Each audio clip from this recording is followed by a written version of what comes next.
What doubles work for me? That's the problem. I mean, Dmitri's probably offering full rolls, and I need a double. But double ace and double deuce, even double three doesn't necessarily win it for me. I'm down a pip in the race. That's pretty serious to be down in this shorter race.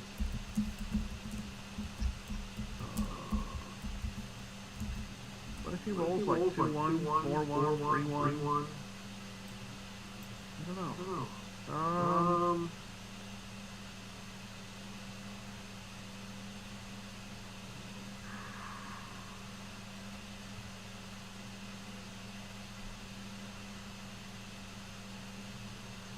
All right. This is a guess here. Really don't know these positions that well. Looks like a take, you know, I got the wastage. Yeah. There we go. My five that I was mentioning and my deuce that I was mentioning, all in one roll. I just gotta not miss for a couple of shakes here. Okay. Ooh. Tricky play here. If I play 4-2 in my roll double ace on the next roll, I left with 2 on the 3 point. If I played 3-1 with the deuce, and I rolled double ace on the next roll, I left with 1 on the 4, 1 on the 2, which is a little better. Not that that's going to help you too much overall.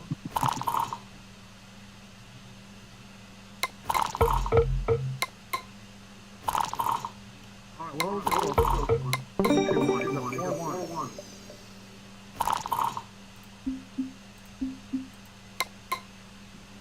So about 71 to 29. I think I'm about 29% here. That's right. I just used 30, but I think 29 something is correct.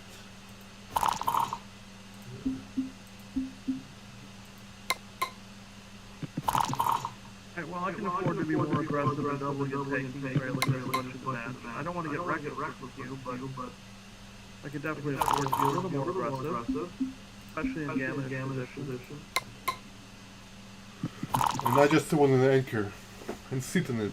You have an anchor. Well, yeah. Got it. But I started the game with an anchor also. Okay. Well, it's a weak joker, as Gus would say. My friend Gus Santos. That's the only play I can see here.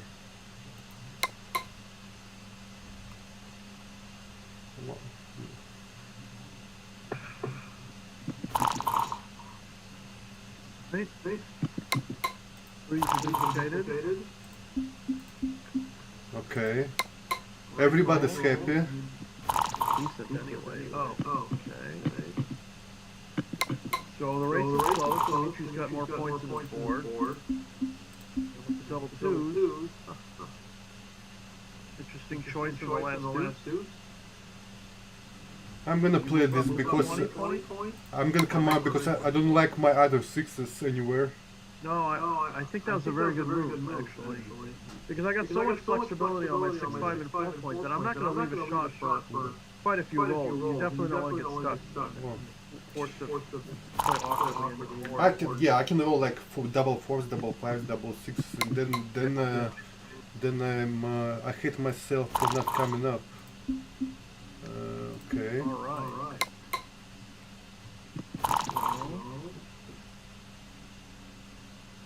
Well, it's the ace.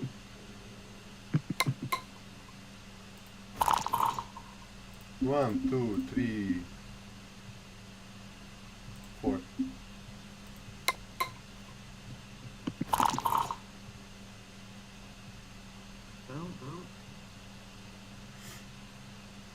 An inconvenient truth here, Alpha would say. Let's not leave a shot.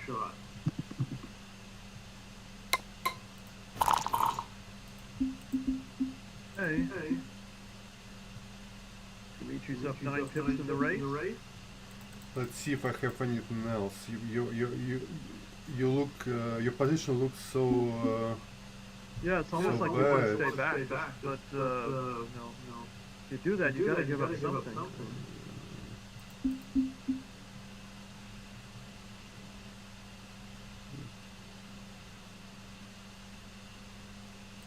Kinda like staying back, I think.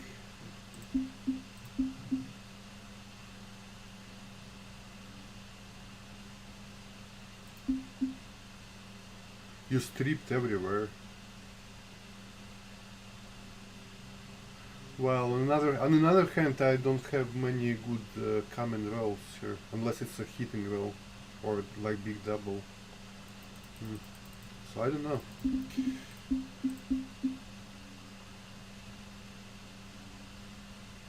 Right, I'll play this just because I'm up in the race. You know, a play you might have made is to, instead of coming out with the last one, to play 13 to 8. At least for one roll, you're putting pressure on like 6-1 and 6-3. Probably would have done that.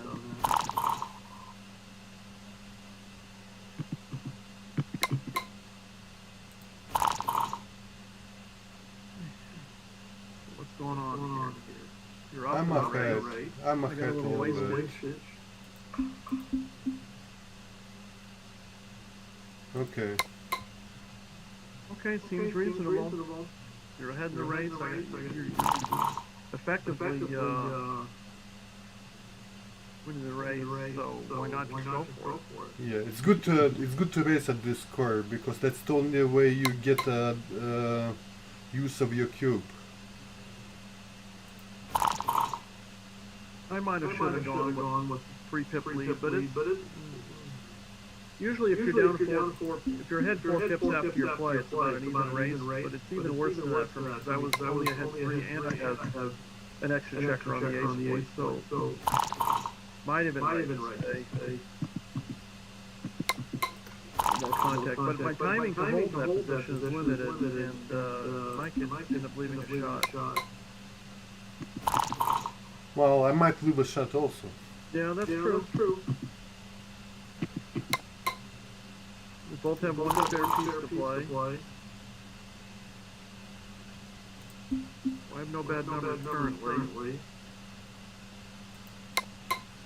I would have played the 5-point, played 6-2. I didn't see it. 5 point in the next roll. Yeah. Okay, I doubt it's a big deal either way. Kind of being picky. Okay. So what's Moment going of- on? All right. moment- So even though I'm trailing, I'm down the race, and got a 5-point. So there's no point doubling at this score. Can't win it again. That's a good shot. And I'm going to deny Dmitriy the Super Joker double 5 by playing to the 14 point. Now, double. No hope here. Try to keep the match competitive as possible.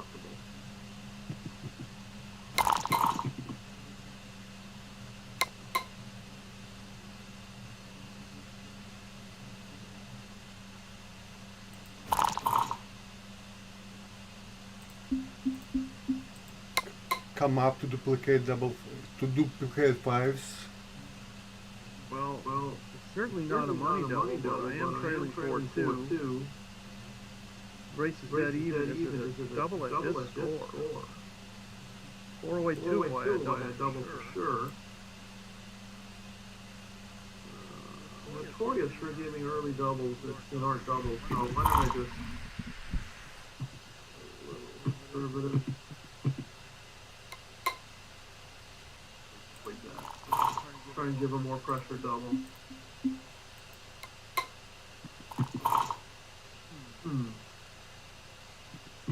Alright. Wait here, bring the builder down. Okay. Pretty good shot. Another boring game. Yeah. Okay. I was wondering what Dmitry was going to do with the 5-1. We didn't roll it. I would not. I don't think I would hit you. Alright. So, not much I can do here. Great shot for Dmitry. Great shot for me. Double six would have been awesome. Wasn't rolled. So another holding game. They're bring my position home.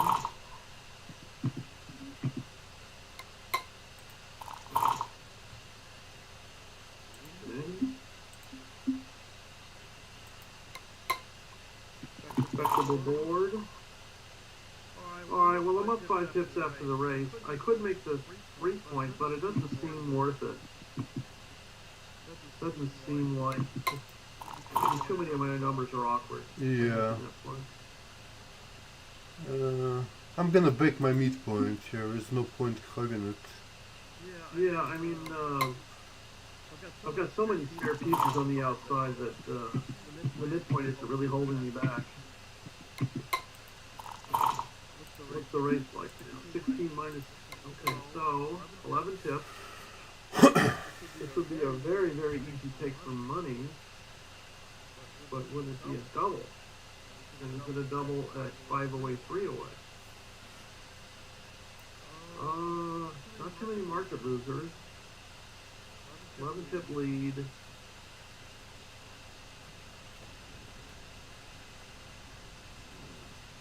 And actually, I'm gonna wait here. It does help me. To get to 4 away. So I think I'll be a little more conservative. What happened here? Now it's now it's 13 tip lead. Alright, this is probably okay to double. Yeah, definitely okay to double. Was it a double last roll? I think it probably was. It's a big it's a big double for money last roll, so probably a double at the score. And I was trailing in the match score, so maybe I missed the cube there. No, I mean actually at this score my take is easier than for money. I got you, yeah, because you don't want me to get the 4 away.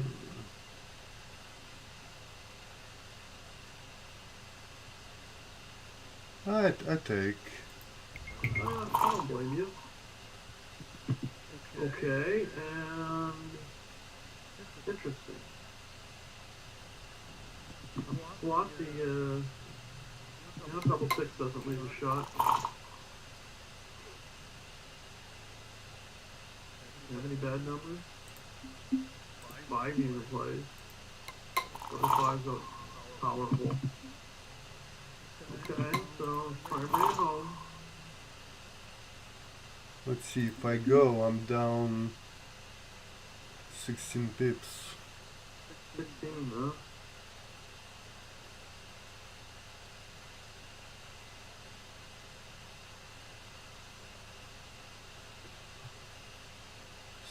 Pips.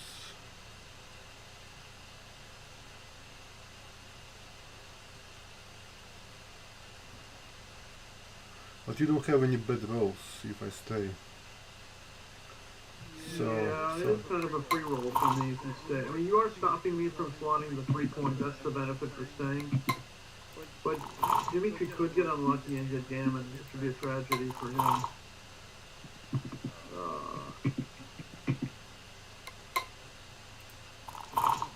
I don't mind the run.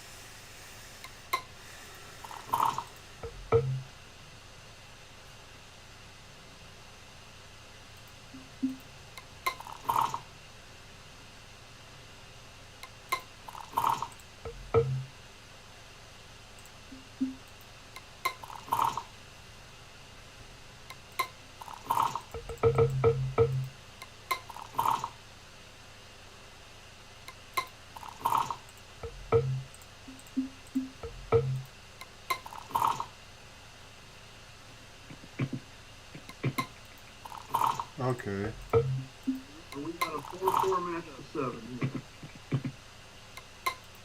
Simple 3-point match. Match number 2 of this exhibition. Thank you everybody for watching today.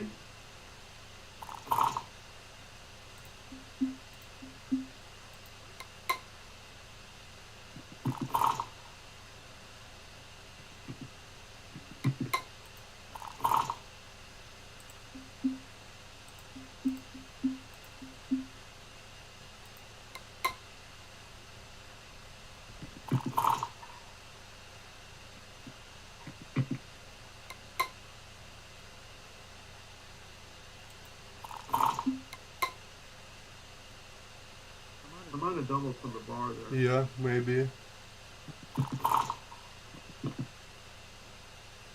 Wow, what's right here?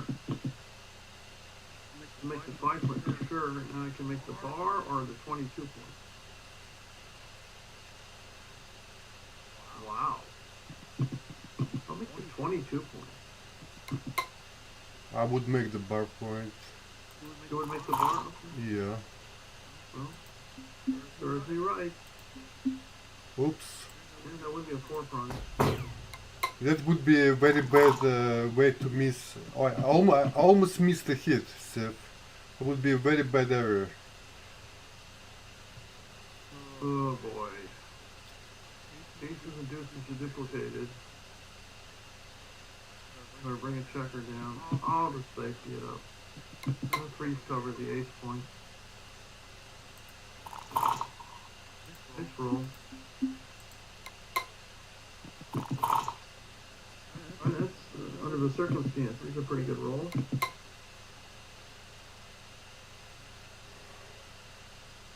I'm ahead, but I don't think I got enough yet. And I'm not even gonna hit you here. Very good roll for me. There's a lot of numbers that didn't escape, and some of them which played pretty awkwardly. So, give you a free shot.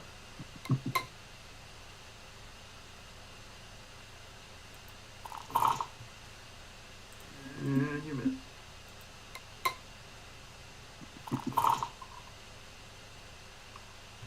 Again, I'm going to give you a free shot.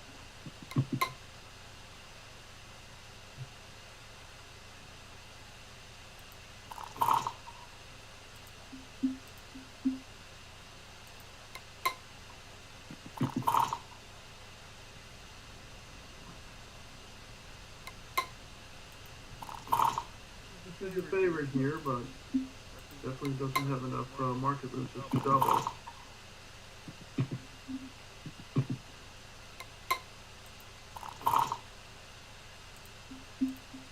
Hold by mini prime for now.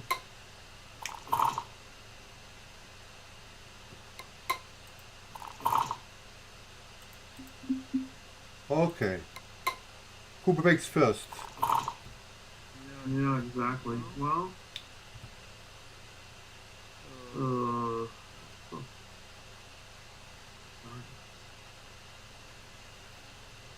possible coming out of red? Usually not. It's usually not right. So I'll share the shot. I can cleverly duplicate sixes this way. It worked out pretty well. I like this. Oh, down to a minute 25 now. Okay. 1, 2, almost perfect.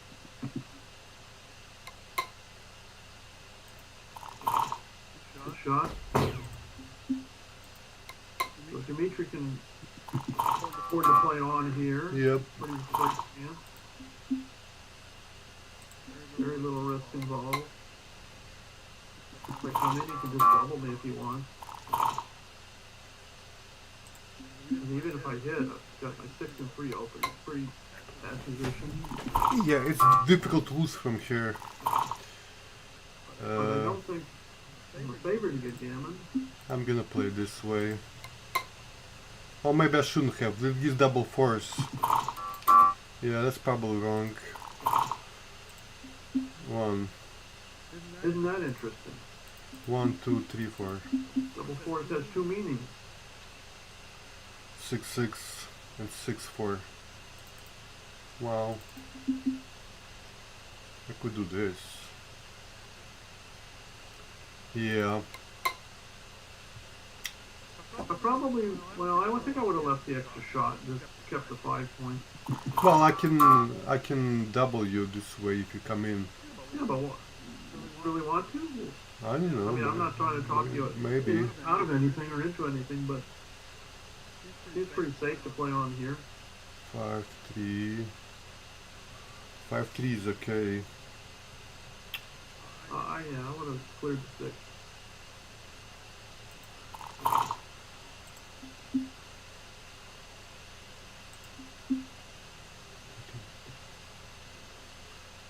Well, you can duplicate 4s or 5s.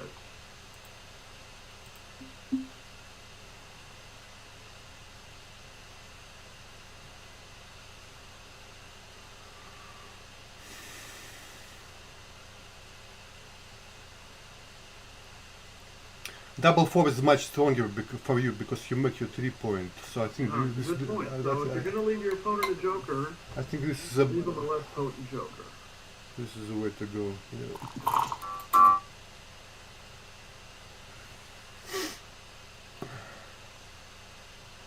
Under normal circumstances, Dmitry would just double here. But since my 6 points open and I got a piece out of play, you can take a free chance for a gammon here.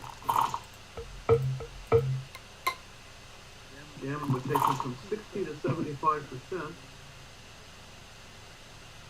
I don't think staying is enough of a deterrent to cause Dmitry to double, so I'm just going to run out.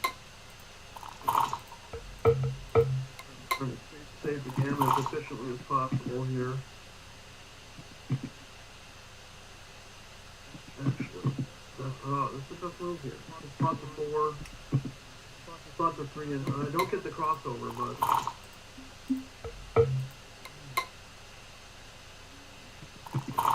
I missed, but I missed with a pretty decent number.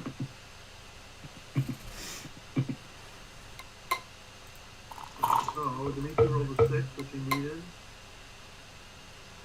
I'll be pretty close whether I win again. Dmitry wins the gammon or not on this one. Not anymore.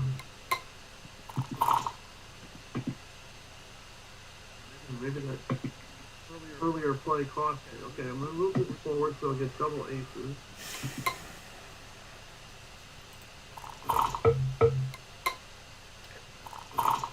Do not roll it. Alright, let's go the match here.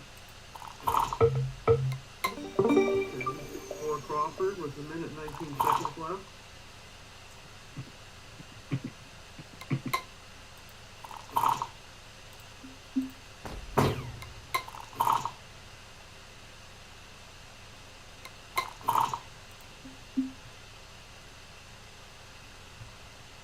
Huh.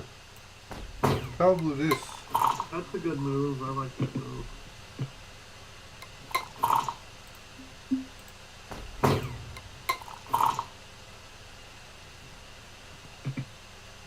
Whoops. Move to 1. 1, 2.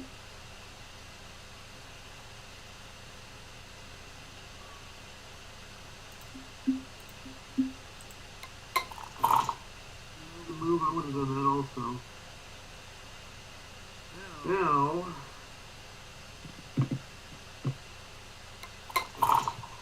this is a long-term asset making the 4-point hitting didn't seem to accomplish as much as I wanted to. Maybe I'm supposed to hit, but I'm already enough in the race and you have 3 bags, so I'll just thank you here. I definitely would have made that play, Yeah. right or wrong. Oh, well, I can make the 10-point here, but it doesn't seem like it's worth that much, so I'm actually going to play for the 8-point slot.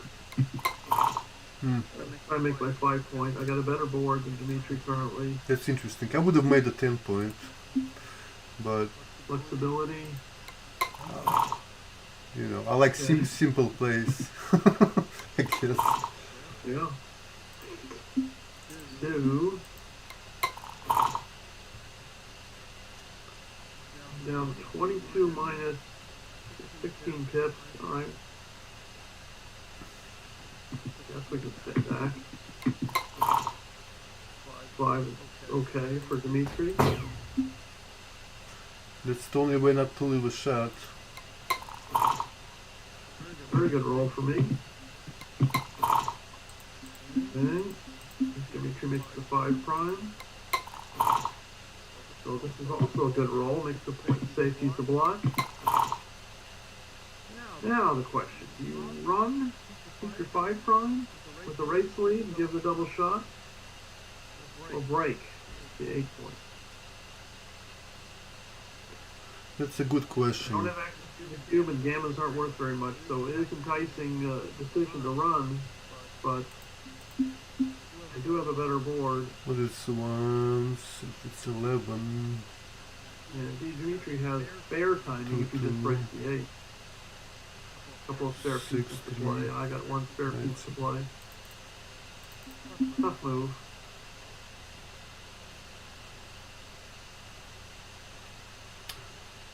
Hmm. 6 has been duplicated if he does decide to run, which is some benefit.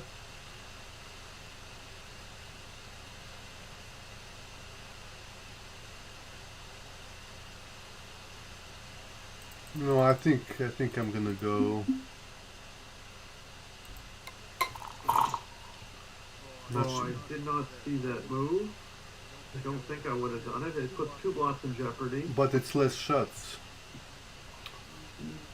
Yeah, it's also probably, if you are missed, it's probably easier to clear, but it's more diversification for me. And, look at that. Okay. 4.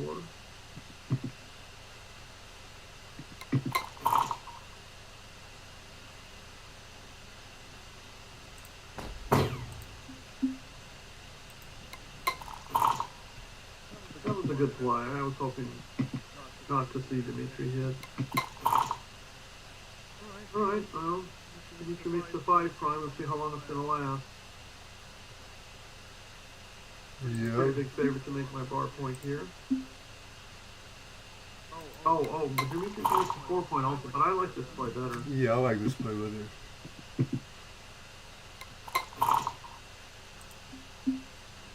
Crucial roll, couple of rolls coming up here for both sides. Okay, so that's actually kind of interesting. Do I slot? I think I'm going to slot here. That's a really bad roll for Dmitry.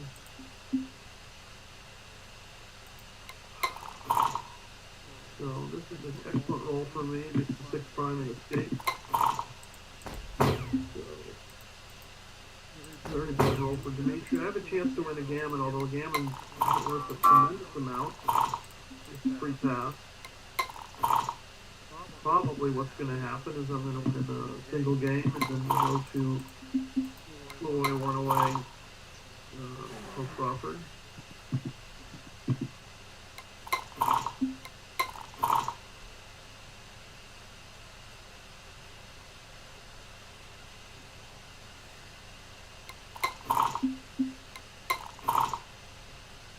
Gonna mess around and try and pick up an extra checker.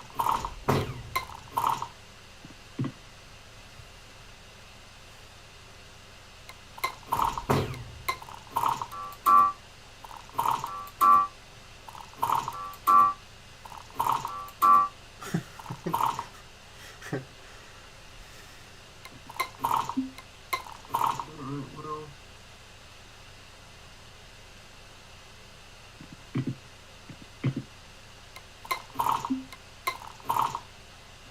They have to pick up an extra checker.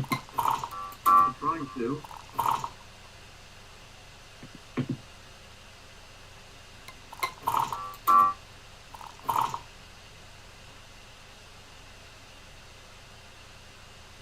Well, if I don't close the board now, I've got a even double 6 wins a shot. That's about it.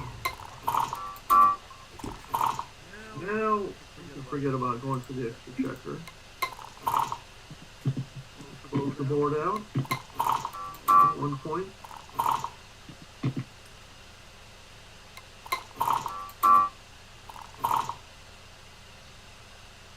Your double six doesn't win the shot.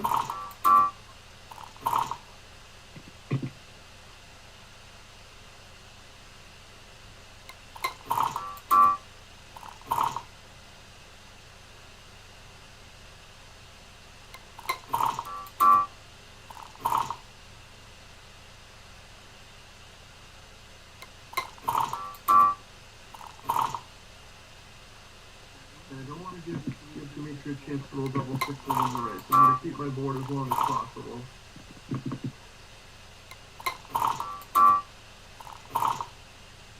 What are my backgammon chances right now?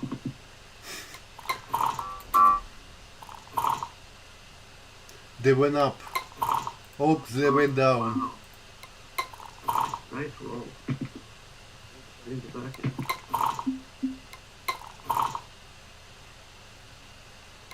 And saving the gammon. Two.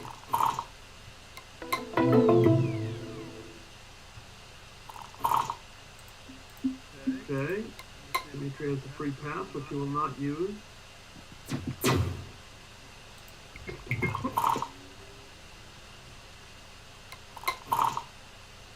Okay. Looking pretty good. Team Obukhov.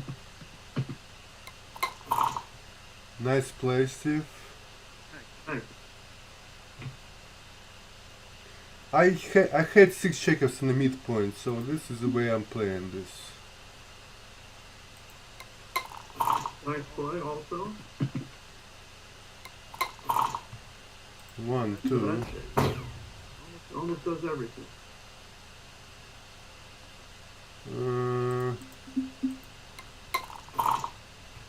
Seems right. So how much does hitting really benefit me here? I mean, maybe I just want to make the 22 point and I'll hit anyway. Oops.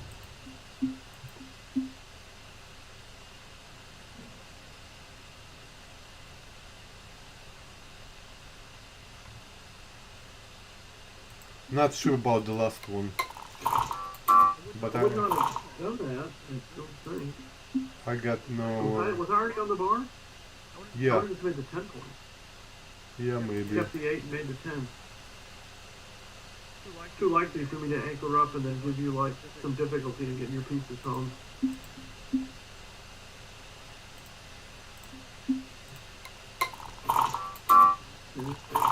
Development of pieces.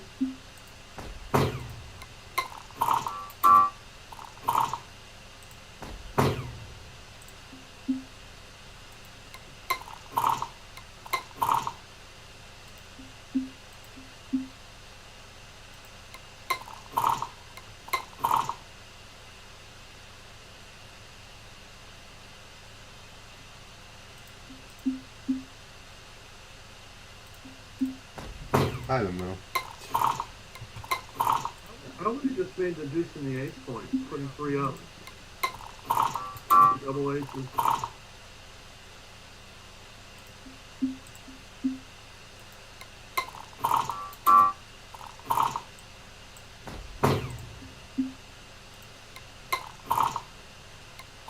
Okay, got the anchor.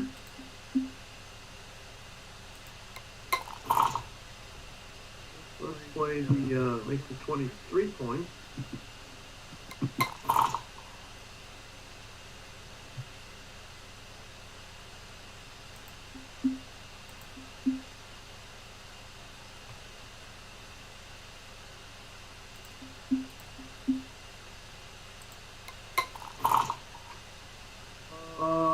Yeah, it's possible you might have wanted to just make the ace point there, but I don't know. Maybe. I got no time to think about this. Oh yeah, that's right. You neither. I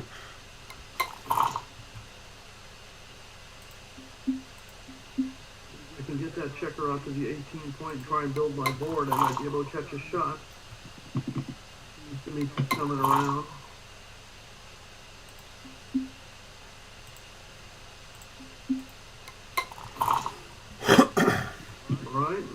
ready.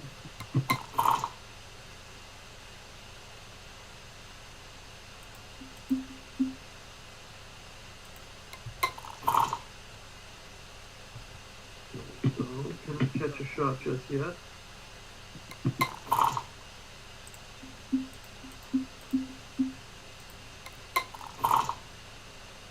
Again.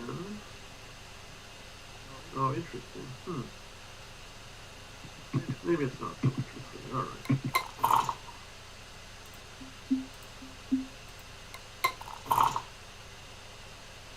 Okay. Wow, what do I do with this?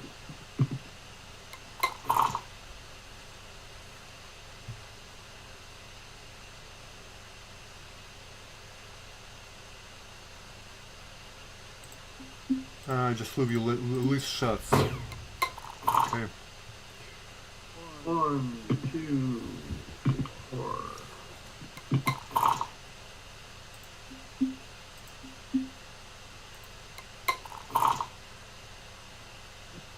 And we want to make our sixes good. We'll play to the 12 points. We have 5 to come out. Using only one indirect shot, which is the cover. 6. Two numbers to close the board. Oh, interesting. Well, fives are duplicated. I'll do it anyway. Maybe I roll double five. Oh, I roll a single five. All right, we've got 9 good numbers here. Oh, how about that? Not even one spare pip to play. Practice somehow?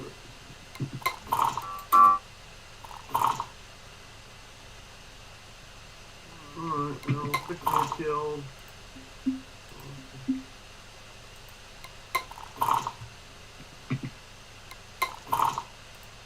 What a great roll. Brings them all home. So let's see what's the race like here. About all I got, really. Pretty hopeless either way. Yeah.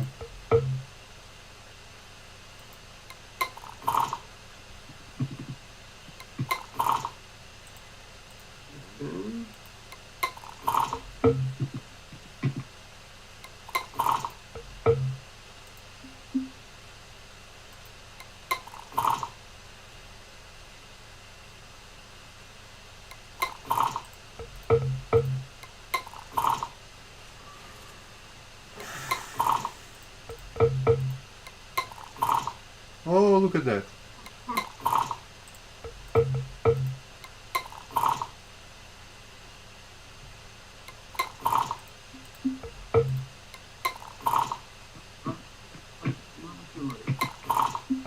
Very good.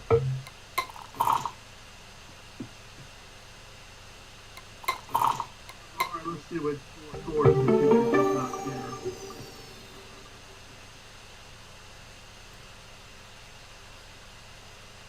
Oh wow, it's equal.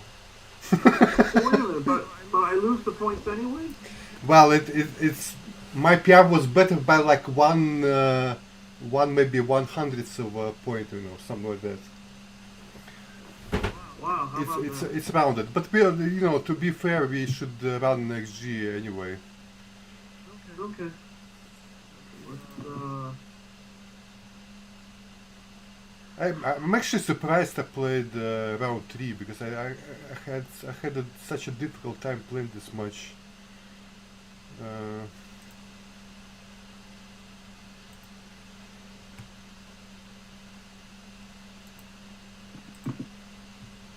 So I'm gonna start analysis, and I'll be back in a few minutes. sure.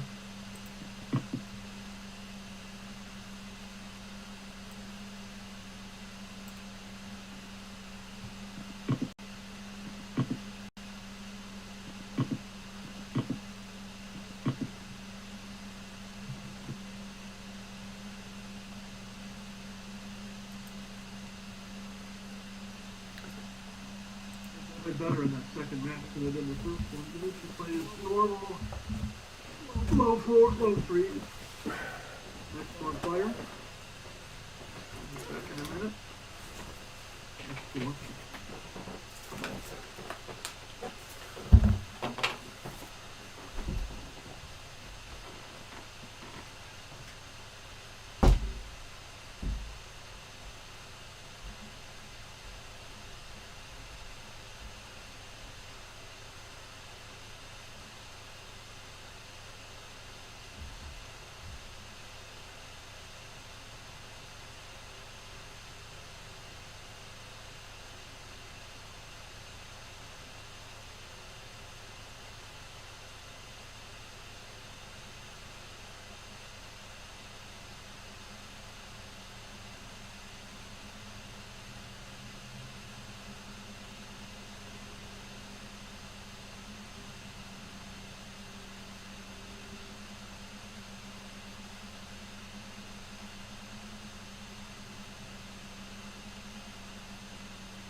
Okay, Steve, I'm back. So I play 3.07 and you play 3.2. 2.what? 3.2. Oh, okay. I'll take that. Really good. So I'm 4-0 already. I told you we were going to win 6-0. Alright, let's see what we did here. 6-5 down.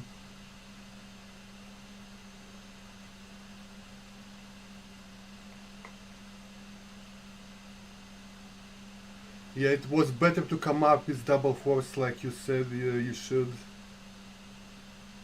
Okay, so where are we at here? First game double force. Can we take a look?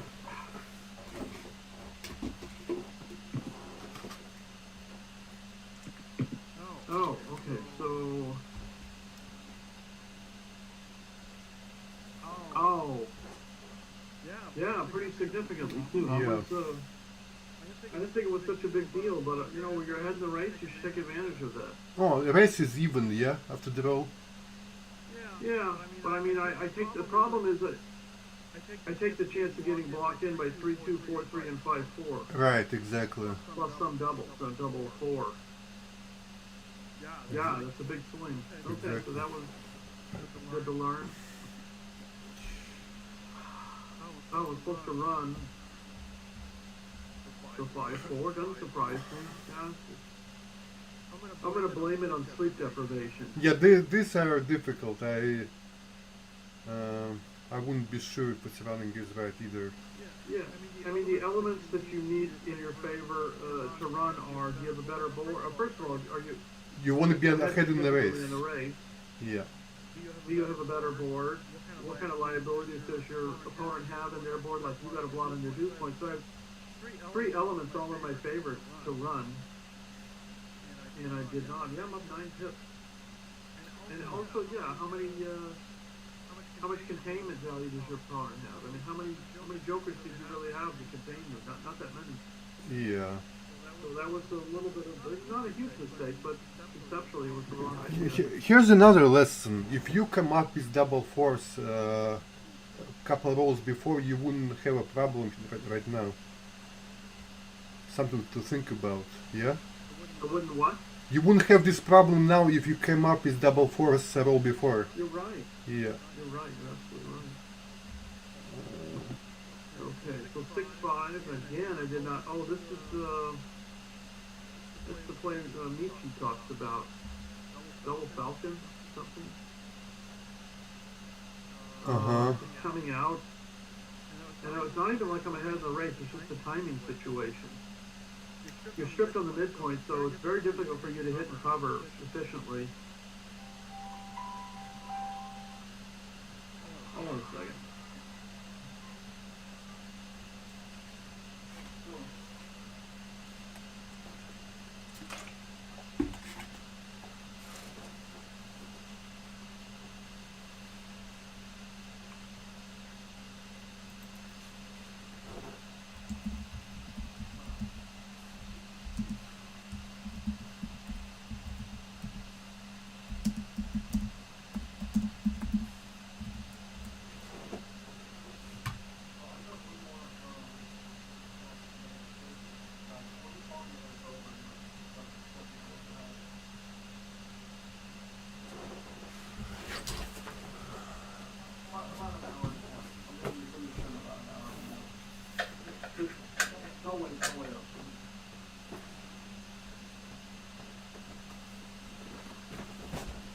Okay, I'm gonna get back to this.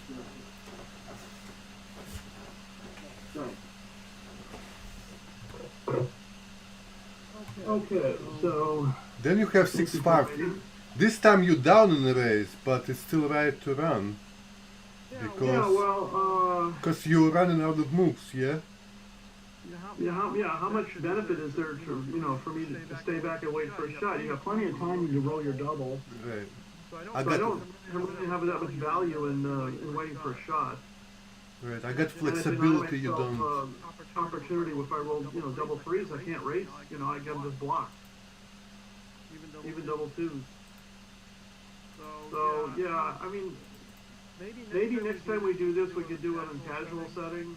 Yeah. More time to talk about Yeah, it. that's probably better. But that's okay. That's okay, because this is actually mimics the real life competition. Although with the discussion in the match, maybe casual is the way to go.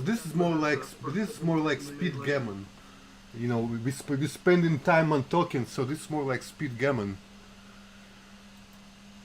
Yeah, so did you agree with me that maybe we play casual next time? Yeah, I agree. Okay, that's fine. But this was okay. I mean, you're playing really, playing like, right around 3, so you can't argue with that.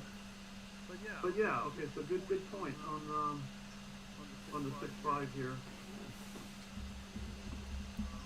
Nothing else the rest of this game. Go to game 2. I want a point, a brief lead in the match.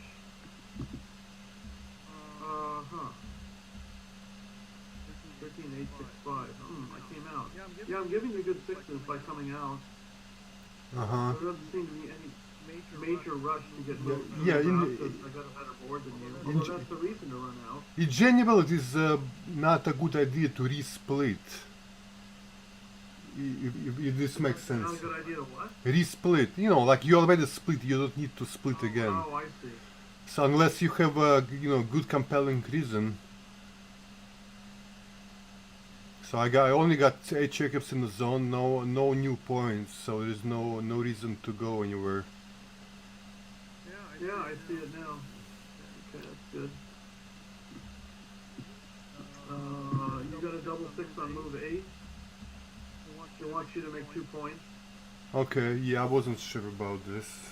Well, at least I saw the play. I can certainly understand why. I mean, I have no attacking ability at this point, so all your 6s are going to be good. Yeah. And you just move up, and most of the rest of your numbers can play inside somehow. I mean, 5-4 is a disaster, but... Yeah, part of the reason when I decided to run is because I figured I had no flexibility. Like if I was like 5 something next roll, then I have to bury checkers. Yeah, but the thing is that honestly, it's like a real big swing on double 5, double 4, and 5-4, but and also maybe double 3s. I guess that's enough. Well, I guess. Yeah, but that would be an argument to run out. So here it's right to stay and to really disregard the fact that you have some bad numbers. Okay, here's the reason. I see it now. You make a 4-point board, and some of my numbers don't play so well, and I leave a shot, you know? Yeah. I think all of my 6s leave a shot, except for double 6. And you want a 4-point board with when you get a shot. So for the most part, most of your numbers play, and you want to improve your position. Yeah. Yeah, I can see that. Okay. Let's see, now I double, yeah, this is a really small take, but, Yeah, I wasn't sure about taking, but... Yeah, the issue is that not only am I ahead 25, and I have 2 landing spots, but you don't have your 5-point made. So even if you get a shot and hit it, you still got to make your 5-point. But the argument in favor of taking is that by the time you do get a shot, you might have your 5-point made, or at least slotted. Yeah. Because it's going to be like 3 rolls before I'm even eligible to leave a shot, unless I roll 6-1. No, I roll 6-2 twice in a row, but it's probably going to be 3 or 4 or 5 rolls before I leave a shot. By then you should be able to somehow, make your 5-point by then. But it's a close one. And now I get a 3-2. Oh, I really was wondering about this one. I don't want to be in any rush to leave a shot, which by making the point, giving me a bad 6-1 and 6-2. And your timing is pretty decent, so it seemed like my board helps me too much at this point in time. So I don't think I would have seen the 6-1 play. Yeah, I wouldn't make this play either. I think I probably would have made yours, but I'm not sure because you can leave a shot, yeah. I mean, if I'm okay breaking 8-point, but I'm okay to break the 9-point, but 8-point creates a gap, creates immediately bad rolls. Yeah, it's a pretty play, but it's not a pretty result. 5-3, 4-1. Because you have a spare piece on the fortune that can't really take advantage of my 5-point board. I have the strength of the 5-point board, but it's not going to come into play. And then I'm going to be left with the same decision on the next roll to bust my board. Yeah. And then I break my board, or I leave a shot, or. Yeah, you're well ahead in the race here. So like your only concern is to bring checkers home safely, and 8-6, 8-5 doesn't look like it. So yeah. Also, in a 5-4, instead of being like a super joker, it's like kind of not so great. And maybe if I roll 5-2 or 5-3 by keeping the 8-point, then I can bring the checkers down and just leave a single shot. But I can't do that anymore once I break the 8-point. wish somebody would have told me this earlier. I would have played correctly. Well, then I roll a bunch of doubles, I won the race. Double twos, I misplayed it. Oh, let's look at that redouble here. Okay, super easy take. Well, thankfully I didn't talk myself into a drop there, but I looked at, if you roll a couple of aces here, I'm favorite. Yeah, it's maybe not. Maybe for mine it's not even a redouble. I don't know. I did roll a couple aces. I still managed to lose. Wow. Yeah, I roll a couple aces. You roll a couple deuces. That's right. Yeah, and I was mentioning that was my worst roll, the deuce, obviously. Okay, so next game, now trailing 4-1. You've got the double deuce on move 6. Moving up, bringing 2 down from the mid. Okay. I guess that's... Yeah, I don't think I even saw this play. Oh, I see why I didn't see it. Because I played 8-4 quickly, then I played 8-6, and then I tried to decide on my last deuce. Yeah. Yeah, the lesson is, I teach my students quite often, see what your highest priority is and do that first. And then see what your secondary priority is. I mean, actually, before you do any of that, just take a quick look at the position and say, what are my goals here? How can I achieve them? And then you prioritize, do the most important thing first, and then the next most important thing. Yeah. And eventually you're finished with the move, and you try to accomplish as many of your goals as you can. Yeah, I should have realized that you have more flexibility here, and I should have created more flexibility for myself by playing 13-11 twice. But notice that I made the same type of error in the previous match, so maybe I should watch this. Yeah. Okay, so a little bit of a mistake on move 7 with my 6-3. 7-1-6-3. I guess I don't mind you running out too much. So, because I'm not really in that great a position to contain you, I wouldn't mind just going to a straight race. So why not slot my board? And then on move 8. Okay. Well, okay, so bring it 2 down, leave it a direct shot, duplicate 5. And if I am missed, I'm a favorite to be missed, 2-1 favorite. Pretty easy position to play after that. Yeah, so after I played my move, I got 3 stripped outfield points. You got a mess of a position. You got a bunch of blots, dead checkers, ace point made. Yeah. How are you gonna bring this home?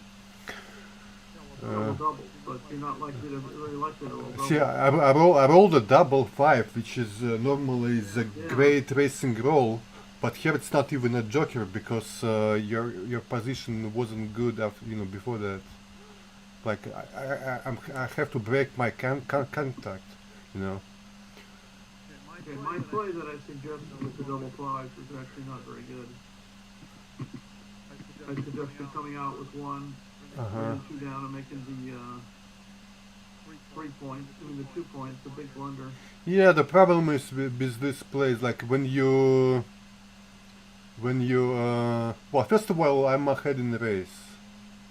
Okay, so I don't need to take extra risk. And second, you're gonna hit when it's a good roll for you to hit, and you won't hit when you don't have to. So extra pressure is probably not worth that much. Yeah, and also then all of a sudden maybe I roll something like 4-2 and make a couple of points on my board, and then you can't safety up your checker, and I'm sorry you didn't come out when you had the race lead. So okay. With the 4-2, I should have break the 13 point instead of 15 point. But I was ahead in the race. Plus, you have some wastage in your homework.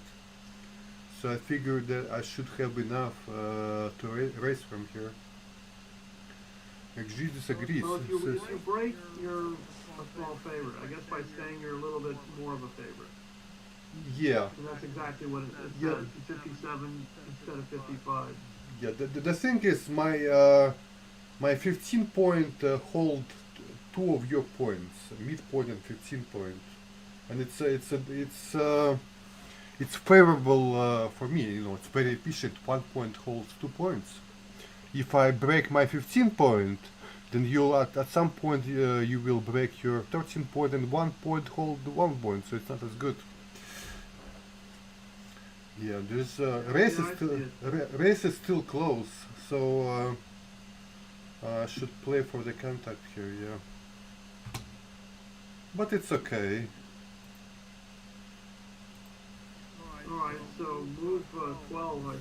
This is the kind of plays I never consider, you know. I mean, Yeah, selecting the 6 point seems like you might need your 6 point for contact, but I guess most games end up going to a race and not much contact. And that's, I mean, it's hard to find. Imagine that's a 6% mistake. I would not find this play. I would not find it. And even if this was a charade and somebody told me, "Hey, what about 6-4?" I would think you're crazy. Why would I want to do that? Yeah, Well, sometimes sometimes XG finds place. Yeah. Sure does. Alright, so Well, for 3, yeah, you were right. Of course, I didn't see this play again. yeah, that was just playing too quickly. Yeah. Alright, so now we're on to game 4. Looks like pretty normal all the way till move 11. Yeah, I think it's not a high priority for me to make the 3 point. I think I should have brought 2 in. Really, you're not running out. So if you're not running out, why not just make my flexibility better and make the point later? Which play is that? Oh, The 3-2 on move 10. yeah.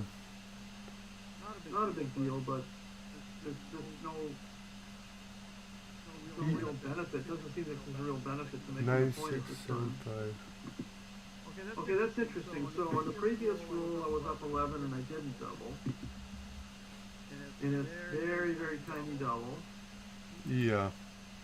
And then on move 11, I did double. It's also a very tiny double. So I guess either one is perfectly appropriate. I didn't like taking this. I mean, I didn't want to take this. That's what I mean. Oh, no, Yeah. I thought it was six. Yeah, but right. But it's like it's difficult to win from here. No race. Well, some race. Mostly it's race. Yeah. Yeah, but you add everything together. You have the race together and the shot together. It's only a take. It's only a take because of the score. You know. For money, it's a pass already. Alright, so nothing really. Well, I had a 6-5 where I could have 9-3, 6-1, 7-3, 7-2. Well, I was trying to avoid leaving a shot on double 6, but I guess the 1% shot equity that I give up is compensated for by distribution and containment. Yeah. Okay, now you got a 6-5. Oh, it was right. It was right to stay with the piece. Okay. Well, anytime that you're probably not going to hit gammon, but you're probably not going to avoid winning a race, if you get pointed on, there's a reason to stay and cause a little bit of harassment. And if you run with one piece and I roll so anything that points on you, like 3-1, 3-2, 2-1, double ace, I leave an ace shot on, so maybe I have to either not point on you, which is good for you, or point on you and have a little bit of liability. Well, you're not gonna point on me. Okay, Yeah. so if that's the case, then you're causing me not to be able to slot my 4-point front of the roll Yeah. by staying. And that could, I mean, it's not worth a lot, but it's worth enough. 3% extra game winning chances. That's quite a bit. Alright, so I don't think much of anything happens after that, and then we're going to Crawford. You mean 3-way? I did mention that I thought it was a double from the bar. Uh-huh. It's roll 3. So it's a double at this score, but not for money, I don't think. Well, Could be a double. probably for money. I mean, you need the double to activate gammons for money. So I actually think it would be maybe just as decent a double as the score as for money. You know, any ace plus incoming doubles are all very good. Even if you roll something like 5-4, you're still favorite. Pretty decent favorite. Okay. Alright, so now I butchered the double ace here. Yeah. Should have made your play. Wow, sizable. Okay. I should have made the prime. Yeah, I just had a little bit of a reservation about making the prime, but I had a blot on my ace point. That's why I played a little bit cautiously and made the anchor, but it leaves you more shots to set a checker back. 2-5, 3-5, 4-5, and 3-4 extra. So 8 extra numbers to hit after making my play. Okay, I don't really don't like making these big blunder plays, but if I can learn from them, it's worth it, I suppose. And the price is right today. Just a coffee. Alright, so now move 17. You mentioned something about this move. Yeah. Well, these are 13-9. Well, you leave a 2-number shot, but I got such a bad board. But you can probably almost afford to double from the bar if you get hit. And it seems like by keeping the spare on the 5 point, you win more gammon. Yeah. That's right. I thought I would leave no shots, but I'm actually leaving double fours anyway. Yeah. And the gammons are tiny bit better for XG's play. yeah, I made this play, then I realized it was wrong. So. And you win more games too. That's about it for that game. Double fours is close. 4-3 on move 22. I can certainly understand that. Yeah, I'm wasting 3 pips in a situation where a gammon's a pretty big difference. And looks like I get gammon by less than 3 pips, so that could have cost me the gammon there, all things being equal. Can't afford to make those mistakes. A Crawford game. So, post Crawford. Double threes, okay. 2-6. Automatic take, obviously, and then you got a 5-1 on move 9. Are you talking about Crawford game? Oh, did we do the Crawford game? No, we didn't. We didn't. Okay, let's take a look. So 5-2 was a big no break anchor for me. Oh, I'm sorry. Yeah, we did bypass the Crawford game. Yeah, I mean, I didn't say which play I thought was right. But I did say that I preferred playing to the 11 as opposed to 2 up. Let's see where my play falls. That's better than my play, but it's still a big blunder. Where is it? It's down the line. 11? Oh, 174. Yeah, it's a little bit better, but the right play is just breaking, and yeah, I mean, my side's got a better board. I mean, it's nice to keep the 5 prime, but even a double shot when you got a worse board. A worse board and fewer points. And you also diversify by numbers. 1s and 4s to hit and 6s to jump out. And then you're 5-1. Okay, so it was wrong to hit by a little bit.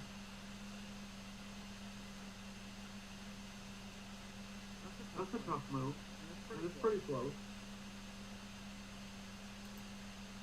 The problem with hitting is that even if I don't hit back, I can come in on the 23 point and really cause you a lot of harassment.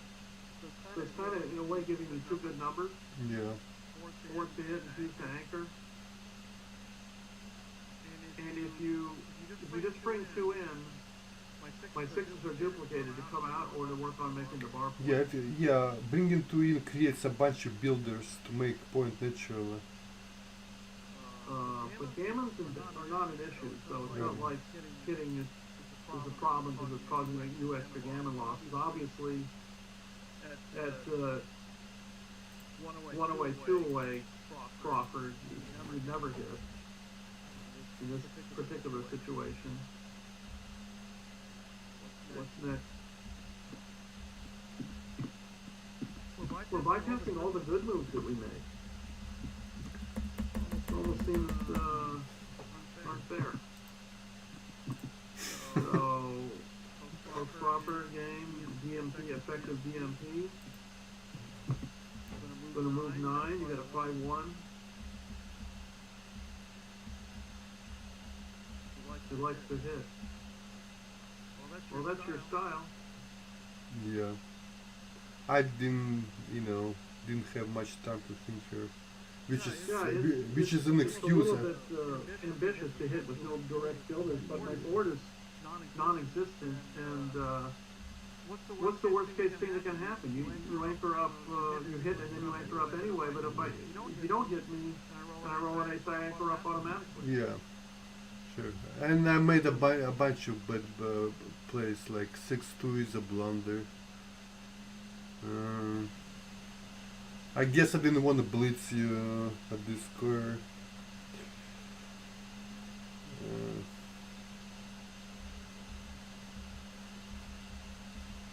So move 10, double ace. Yeah, you mentioned this play. Yeah, I mean, seems like you have your pieces close enough that you have a reasonable chance for closeout. I really don't want my opponent anchoring up here. And even if I do anchor up, you still have a decent chance to get your pieces home. Was that about it? Double 4s on move 15. Yeah. Yeah, I mean, I wasn't sure if making the ace point was right, but it does. Yeah, now that I have time to think about it and look at it, I see that I make the ace, I probably pick another blood easily, and bring him home easily. And if I don't make the ace, then you probably make a point and you got a game. Yeah. Yeah, and it's difficult to bring all those pieces around. Especially, all those anchors. Yeah. Okay. If you make the ace point, and you roll double 3s, that's a tragedy, but some of these things can't be avoided. I rolled a double 5. What was I supposed to do here? Oh, interesting. Diverse selections, including running off the 23 point with everything buried in the race.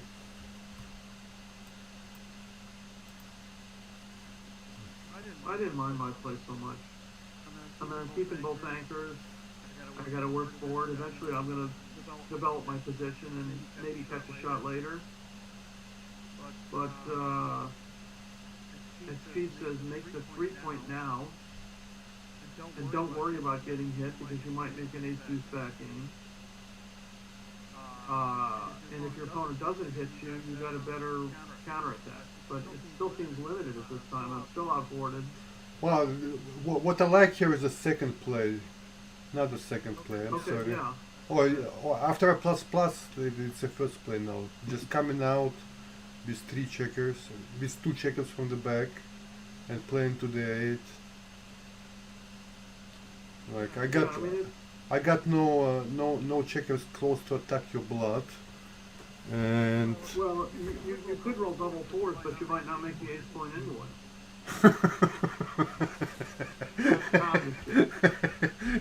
It's a good one, Steve.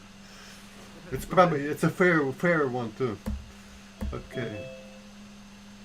Anyway, so yeah, I mean, maybe this play occurred to me, but it's not that intuitive to give up your back anchor and you're way outboarded. But I guess if the attack is unlikely to succeed, or you shouldn't even necessarily attack, then I can slowly play for the win. Gradually build my board, maybe get my back checker out. I got distracted. Which one we play are you talking about? Yeah, the one you like, the coming off the anchor. Yeah. Okay. Right. With a 3-2 now. 3-2. That's that's not the play I would have found.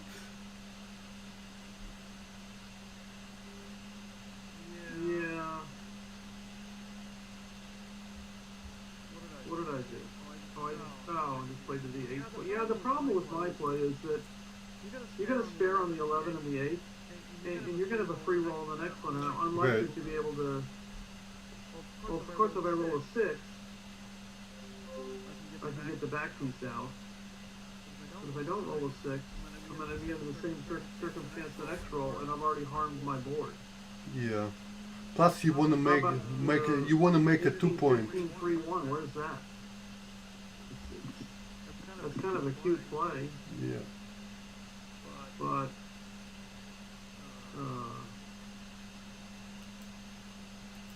wait a minute. What am I looking at? No. Never mind.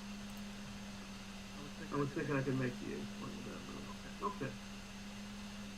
All right. So we're just about finished. We've got one more match to go, huh? Yeah. Double the stakes? No, thank you. No, you got it. Okay, here we go. Match number 3. For Pride and Glory.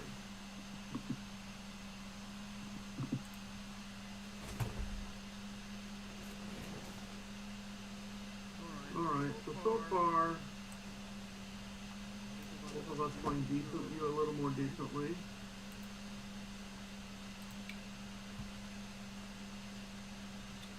Alright. 7 points. If we keep doing this every weekend, you're going to be over 3,000. Well, we're not going to be playing every weekend. I'm still doing normal time setting, yeah, Steve? It doesn't matter. I mean, the contest is decided. Yeah, let's do normal, because I actually got something I got to do after this. Okay, I'm ready. Alright, here we go.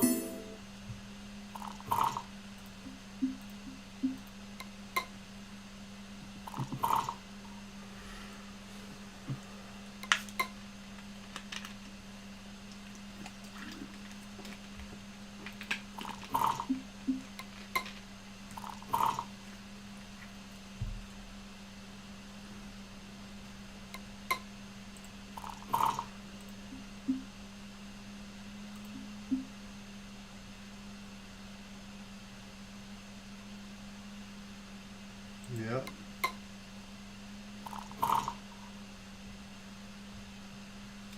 That might leave a mark. Oh, look at that.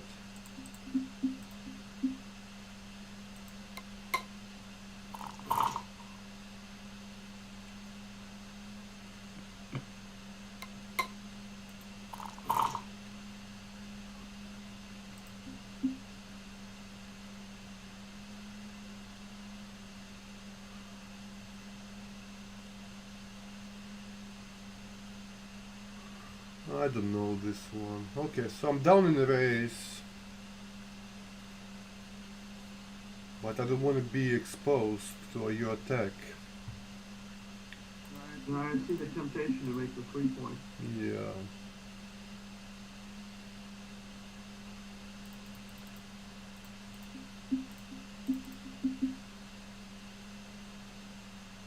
It's a pretty play, but it's also dangerous. Alright, let's try to survive now. If I survive, I can make a point naturally, I think. I probably would do the same. Okay.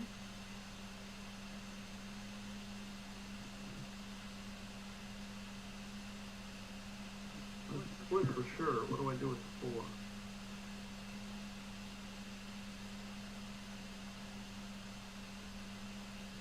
Oh my.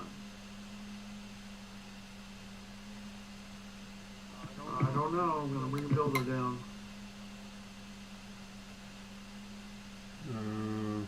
Maybe. The right play based on your roll.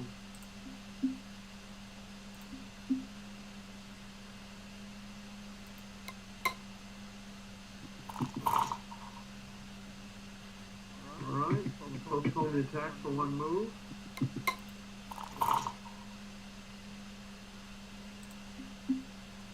Now you got a decision to make.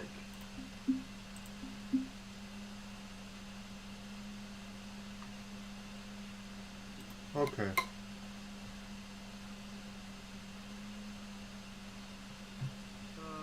Yeah, okay. I think I have enough to take this.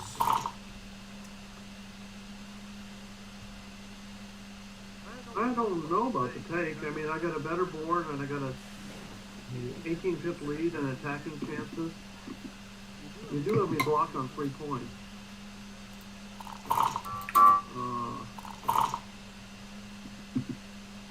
Okay, this is interesting. I make the 11 points, give you a 5-2. If I make the bar point, you can't really hit me that easily.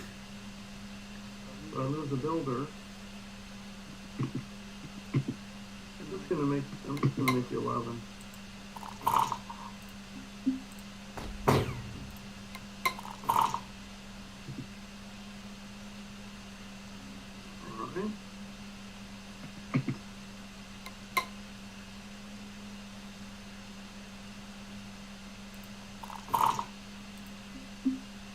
Alright. Crucial roll.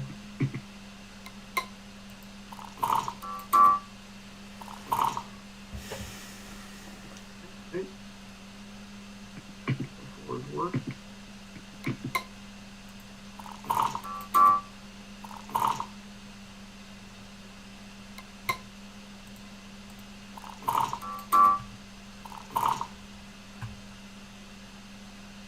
Go.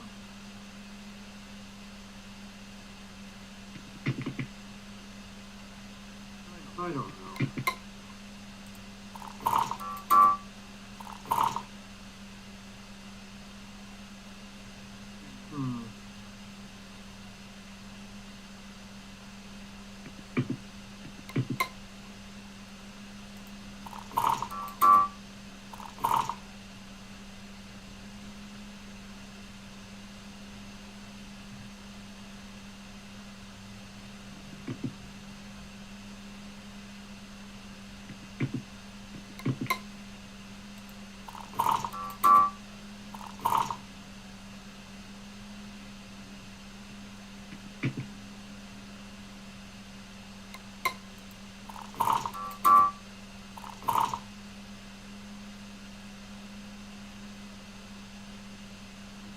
Interesting.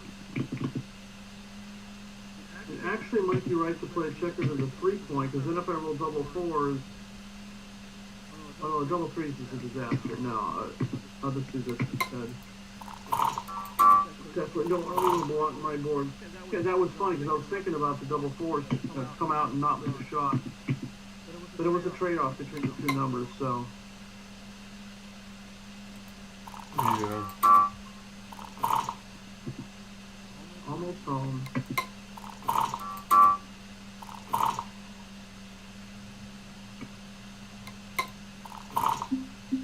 Wow.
double fours either way, yeah?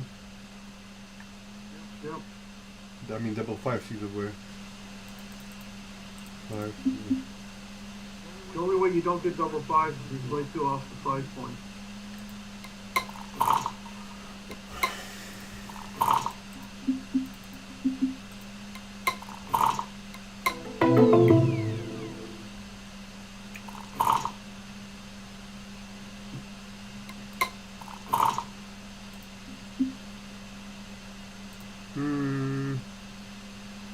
Could be two down on the score.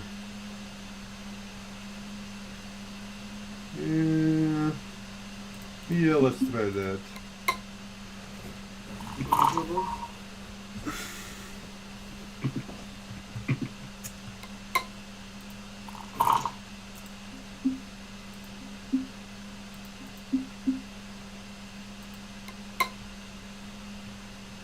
How much better is that than making the 21 on the 5? I don't know. We just like it better. Actually, maybe because of the score, you really gotta be playing all out for the game.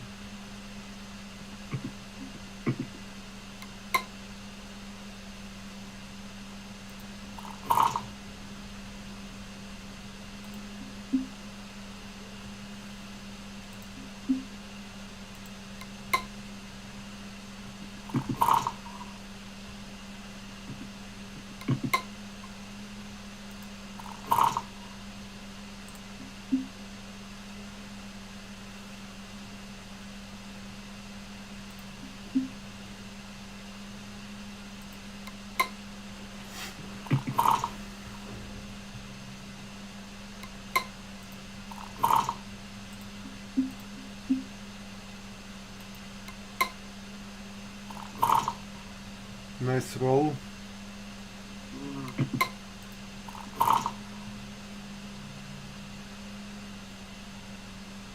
I'm only down 7 if I anchor. Down 8.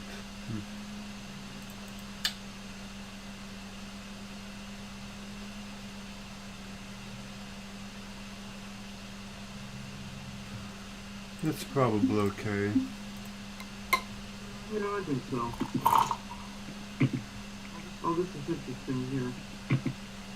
The natural inclination is to make the 4-point, but I've already got a race lead, so if I bring 2 down, I'm up 14, and now 6-5 safety's my checker, so I can worry about making inside points later. Yeah, it's close either way.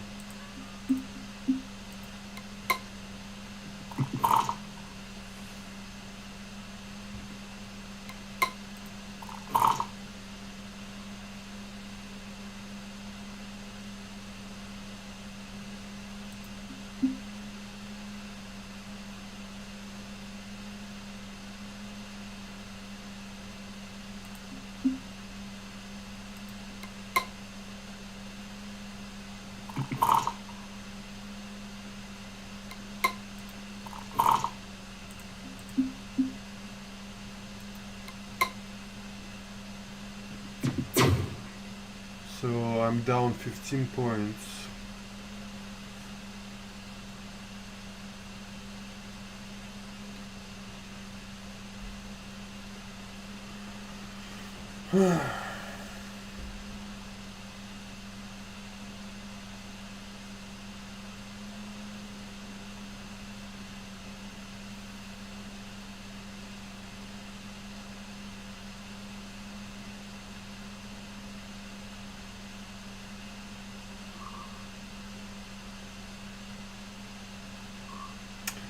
I'm gonna pass this one. I probably would.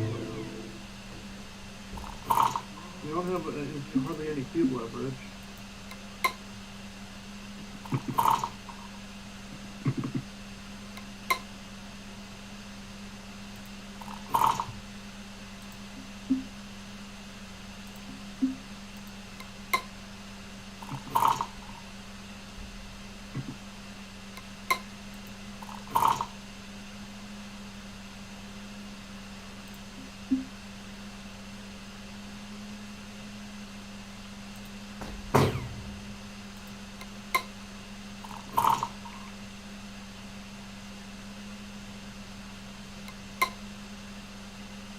You're not making 11 here? You know, as soon as I hit, I thought maybe I should have made the 11, but you know, it's a pretty constructive play. You get a blot on your ace point, I can still make the anchor if you hit. Although if I just make the 11, you don't have very much of an attack, and maybe that was right as before. Okay, I'll take your advice, finally.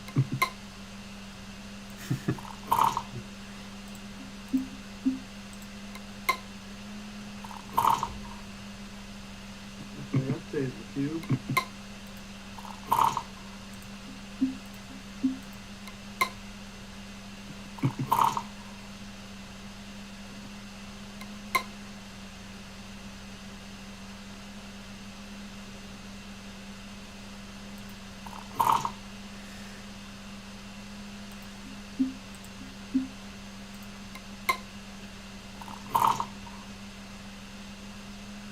Okay, so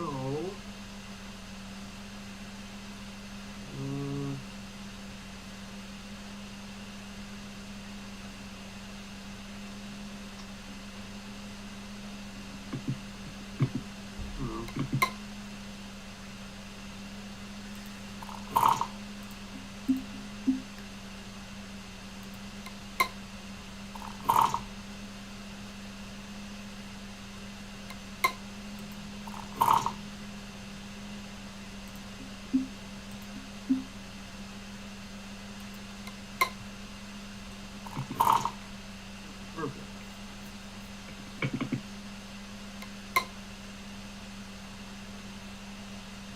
I like to double here. It's a very good double, but I think it's a take, so I'm going to take it. Yeah. And I'm ahead in the race, but you got a shot to hit me and a better board, so gammon chances. Very solid double take right in the middle there somewhere.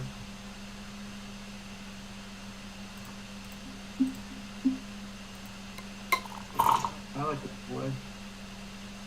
Now the question is, do I make the 4 point for a better point or the 3 point have better distribution? If I make the 4 point, I have fewer numbers that work for me. And if I make the 3 point, some of my aces, I don't know. I mean, I guess because distribution issues could cause me to get gammon more often. Yeah, I like the 3 point. Oops.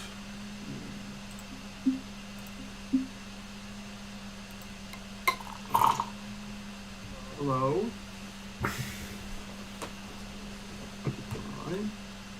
Well, I better hit something.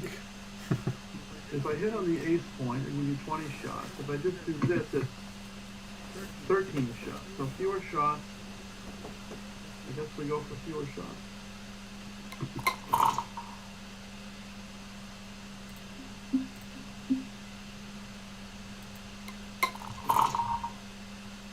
One. Huh.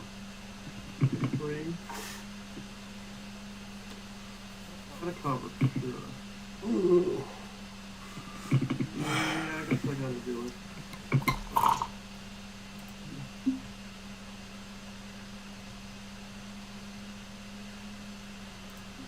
So how many is this? All ones. 5, 2, 4, 3, 5, 6, 17 numbers. Oh, never mind.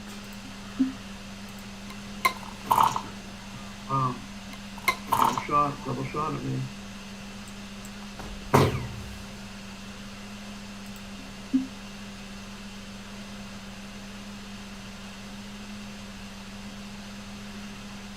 Yeah.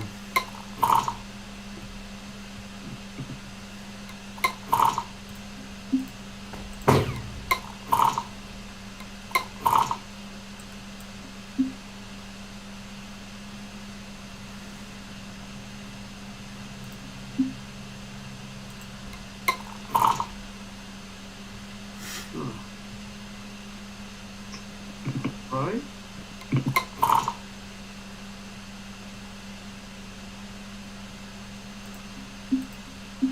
I want you to break here. Yeah, I agree.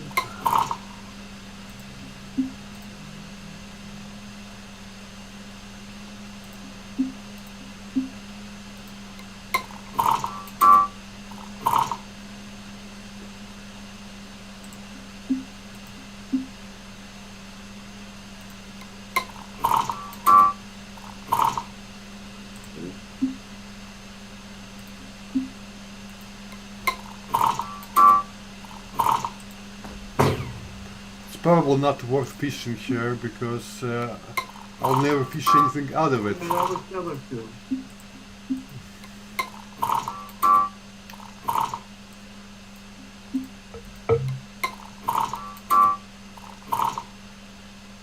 And here I'm gonna take 2 checkers off. Very good.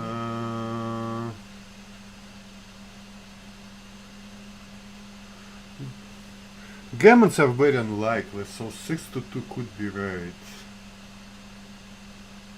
On the other hand, I'm not risking much here. 6-2. Yeah, it's okay. Well, you might have just taken 2 off the 6 and 2 off the 4. It's a good compromise too. Although the risk, like you said, the risk is pretty small. But look at this, you might backgammon me here. Surprise, surprise. Oh my goodness, more surprises. You did so well, tried for the so hard, it's lucky on you. Incredible.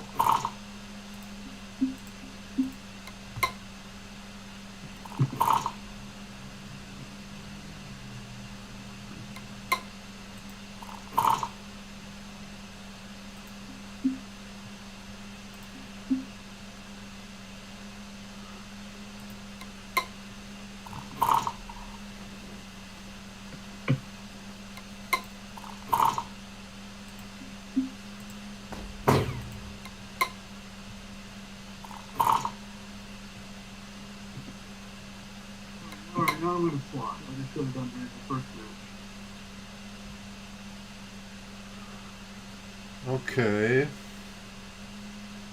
So I have a little bit of advantage here. And position is actually could be volatile here, yeah. If it was like a 3-way, 2-way, I would double this. This I'm not sure. I'm gonna double anyway.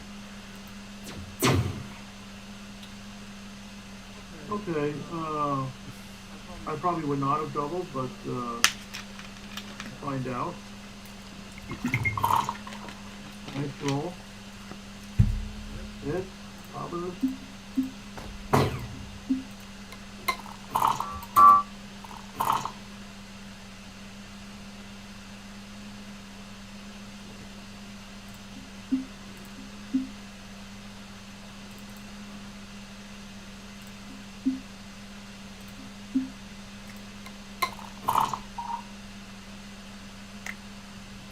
Four, not very helpful.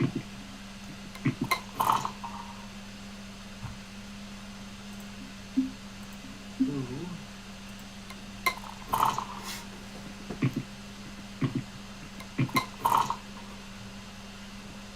Yeah. Okay.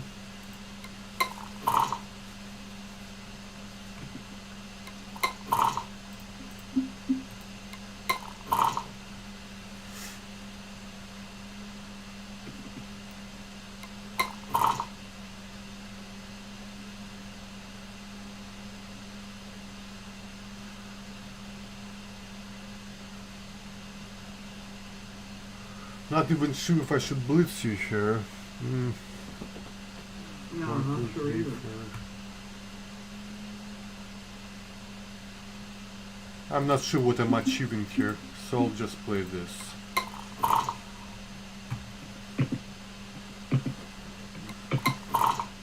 Okay, I'll blitz you now.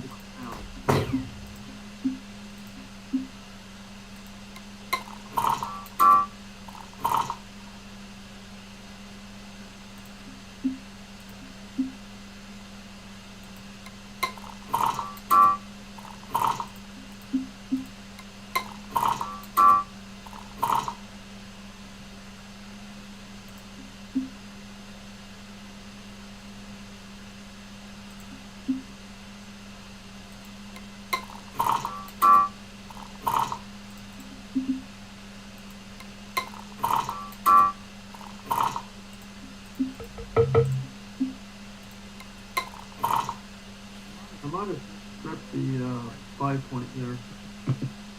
Yeah.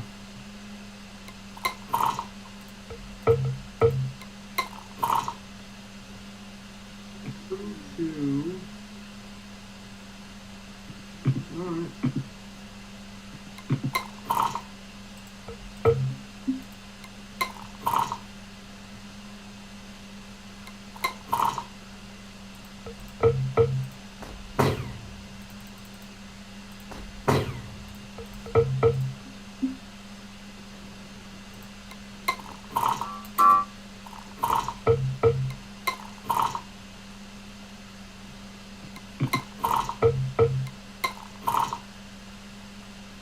Six only, huh?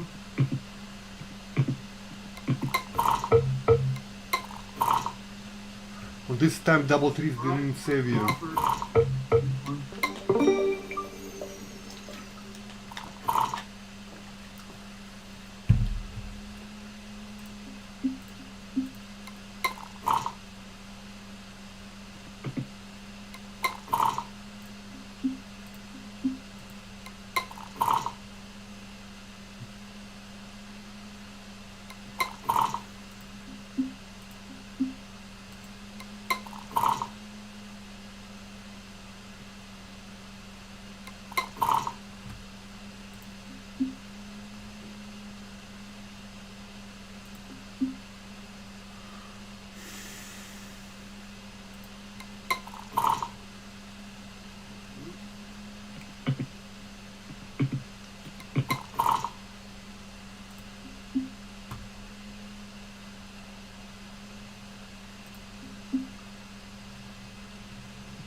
Through here.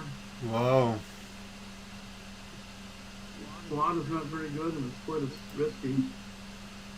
Well, I can... it's obviously risky, yeah. But you got 3-point board at this point. And I can lose a gammon if I stay on 24 too. So I'll just try to play for a win. Yeah, that seems right.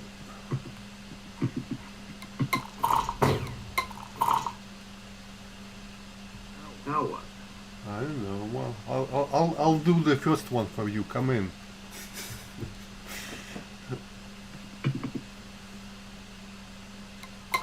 Yeah, I like this approach.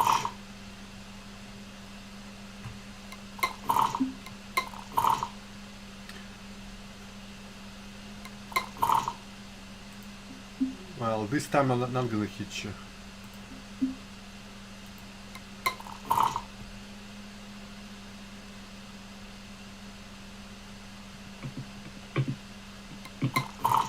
You know, I liked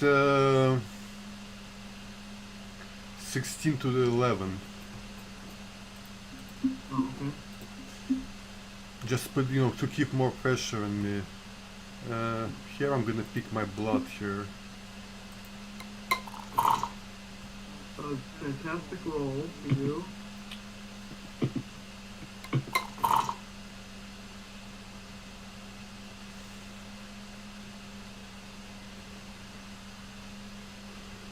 Wow.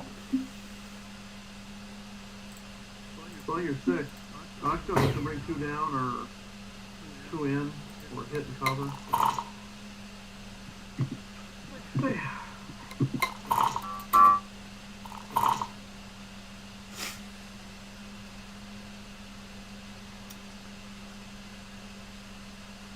Well,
as ugly as this looks, it's probably right. So I can play safe, or break the 16 and leave you a 4 shot. Does it really help me get home that much easier? Oh, that would be a 5 shot. Play safe.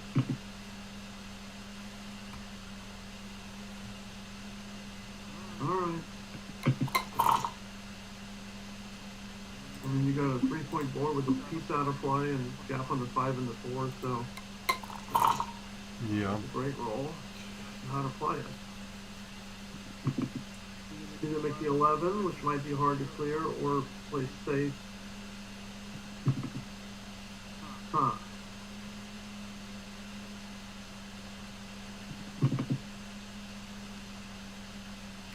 Yeah. Alright, I'll make it. That's my play. Alright.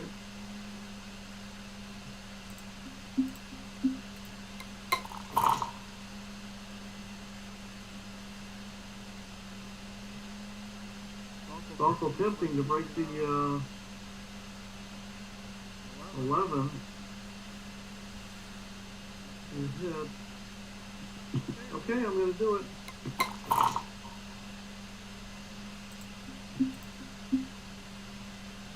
I don't think I would have done it, but I'm not sure.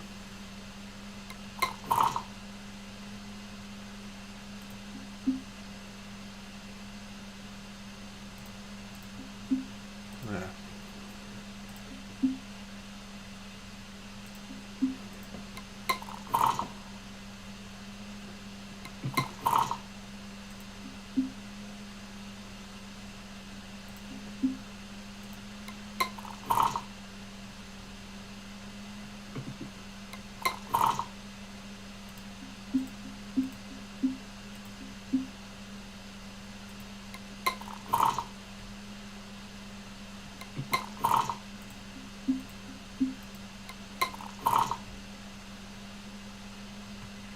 Oh, this affects the same problem of was it a lift or not? We had almost the same situation before. I was saving a 5. I'm gonna lift. I wouldn't live. I know you didn't lift last time. We never even checked whether it was right or not. 4-1, 4-2, and 4-3. I leave a shot. Now I wouldn't have left a shot. Okay, so probably headed to DMP.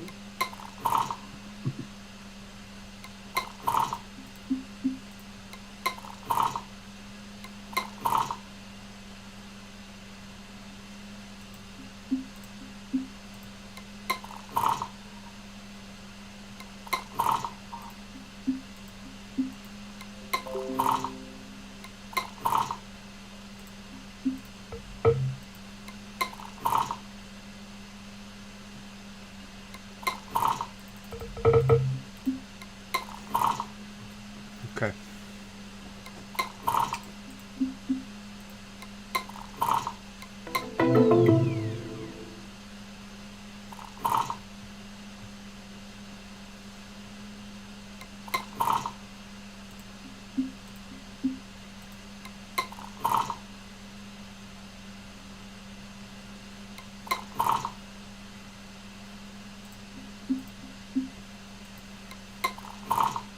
Nice roll.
You didn't get 6 points.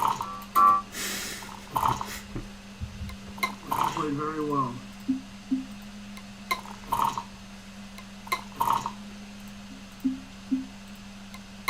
Okay, nice match, Steve. Thank you, Dmitry. Let's take a look and see how we did this final match.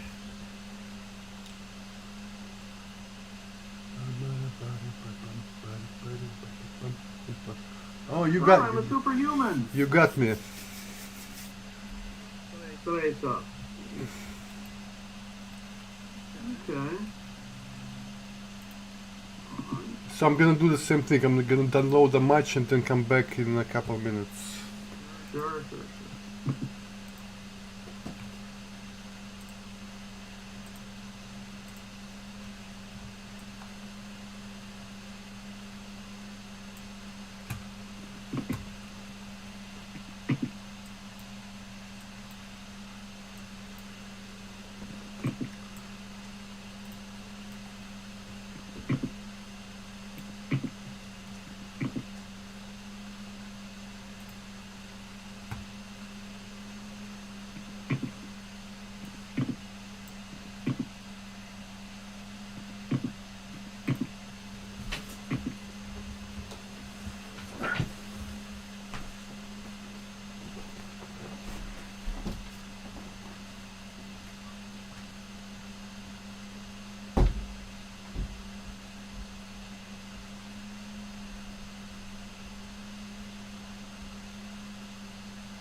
Alright, I played 3.4 and you played 2.2. So the final score is for Dmitry to Steve. Yay! Good job, Dmitry. Well, you didn't shut me out. I feel good about that. Didn't look so good after 2 matches. Yeah, I knew it would be difficult before we started. Alright. So I was right to think about hitting on move 4 of the first game. I didn't do it. I sure thought about it. Move 4. Yeah, my 4-1. Oh, it's a move 5, okay.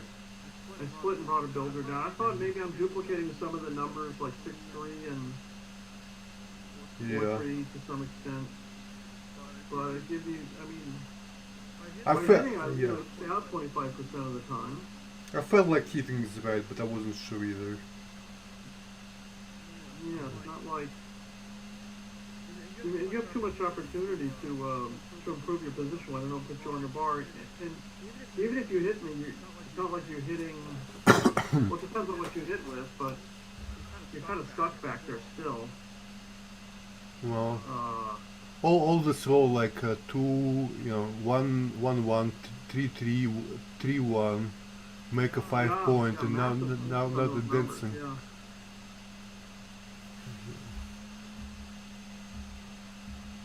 Okay. All right. My 2-1 is a lemon. I would have played 8-5. That is right. Yeah. It just looks like you're stepping into the chopping block there. Right. I got a huge race lead, a board advantage, and now you're letting me attack you. Right. My plan was to escape and play against your 18-point anchor game. Like even though I'm behind in the race, it's a decent game, and I didn't have much faith in this. It seems like you can afford to just wait back there and try to improve your position, and then maybe step up later once you made your 5 point. Maybe I can naturally roll something that jumps out. Of course, yeah. Yeah. So double. 3-1 on move 9. So double, it's a very easy take. Interesting. Wow.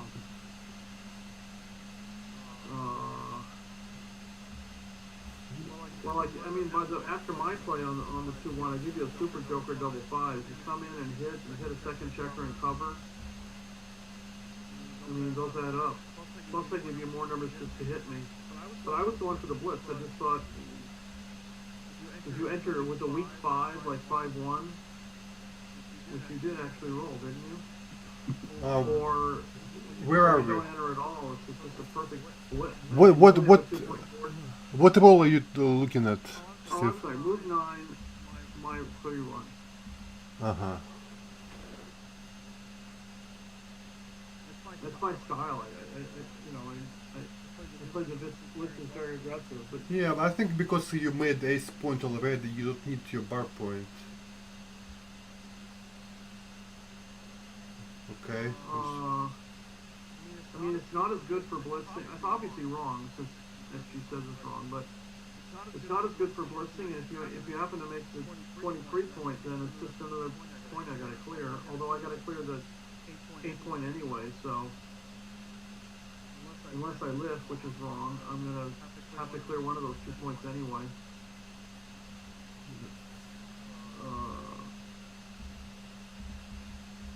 I mean, anyway. So what do we got here? So I just, I win a gammon, 4 points. Game 2, you had a double 3. Well, for whatever it's worth, it was right to make the 21 under 5, but I understood why you made your play. Yeah, I was influenced by the score here. Yeah, but it's, a good defense. What do they say? No, never mind. I was going to use a football analogy, but yeah, I mean, you're not prohibited from developing offensively just by making the 21 point. It just makes it a little bit harder, but it's so strong. You know. Uh-huh. 5-1 I should have hit an ace point. What's that now? With the 5-1 I should have hit an ace point. 5-3, I'm sorry. 5-3. Yeah, 5-3. I guess this play prevents you from escaping and from developing.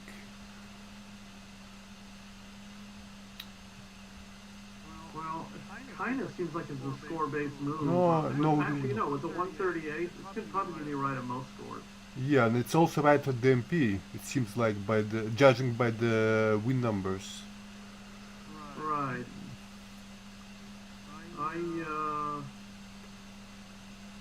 What would I have done? I mean, the problem with splitting to the 21 point and not hitting is that now you're giving me good 4s and 2s. I've got 1s, 3s, and 6s to move forward in the back, and 4s and 2s to attack in the front. So that's not a great option. Coming out to the 16 point gives me good 4s. Going to the 5, from 13 to 5.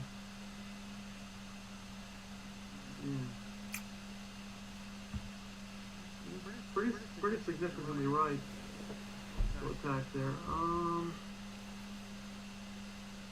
Yeah, I have 9 numbers that don't come in. On 2 6s, no prize. And if I get on the 24 point or your ace, I'm still kind of stuck back there. Well, so. big prize comes when you dance. Yeah. And then if you hit and cover, or come in awkwardly or don't come in at all, you have 5s to cover and 6s and 4s to move forward from the back. So good diversification. Okay, so then you had a 5-2 on move 8. Not such a big deal. Oh, you left a shot. Yeah, well, you're giving me an ace deuce and double aces to hit and cover. It's kind of a negative free roll. Yeah. It doesn't really seem like it helps you too much. Well, actually, let's plus the bringing 2 down. That's the plus 68. Bringing 2 down's an option also. Yeah, I got 1 spare piece, 1 spare 6 to play off my 8 points, so you're not really holding me that, significantly. Those checkers on the midpoint. And then the cube was, oh wow, right on the edge. I didn't think it could be that big a mistake to take, but I didn't think it was, I thought it was certainly I think it's a pass in the rollout. Okay, so I'm going to do a plus, and it's 1.001. Alright, that's why you're a grandmaster. You make the right decision by 1,000th of a point. And the 4-2. Yeah, thank you. Thank you for the advice of making the 11 points. Seems very natural now. I've got a huge match score lead. You have a better board. So what do I want to be mixing it up for, And it's not like I'm even hitting on the 5 point where I have a direct 6 to cover. I'm hitting on the 4 point, which is a less valuable point to make.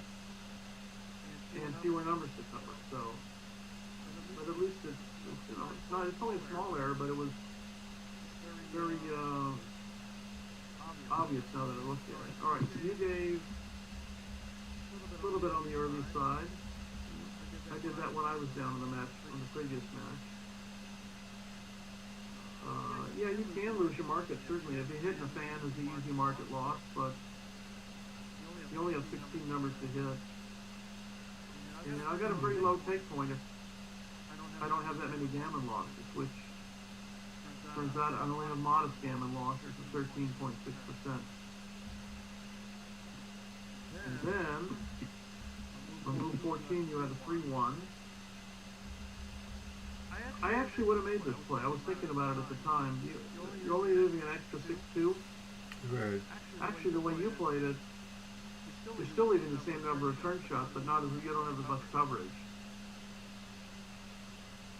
And it doesn't really matter if you get gammon. You lose the match anyway. I would have gone for the extra coverage. Why'd you play 18 and 15? Well, I thought I had enough already numbers to cover my bar point, but you know, evidently it's not right. Yeah, you have 27 numbers to cover the bar. Yeah, okay. Then you had a 5-1 on move 18. I would have played to the 5 and then 20 points. Oh, that is right. Okay. Yeah, I mean it's an extra builder to make the prime. Looks like you're trying to make the outside prime. But Yes. I also looked my home board and I saw that I have a spare and a 2 and a 3. I mean a 3 and a 4. So if you step up, I would hit you there. It's enough, you know. 6s, 1s, and 2s to hit. So I was concentrating on making outside prime. Yeah. Okay, and that's all of that game. Let's go to game 4, which is, well, still have a few more games. Oh, yeah, gammon is game here. Okay, so let's see. You double. And it says it's a no double, but it's not a big deal. Right.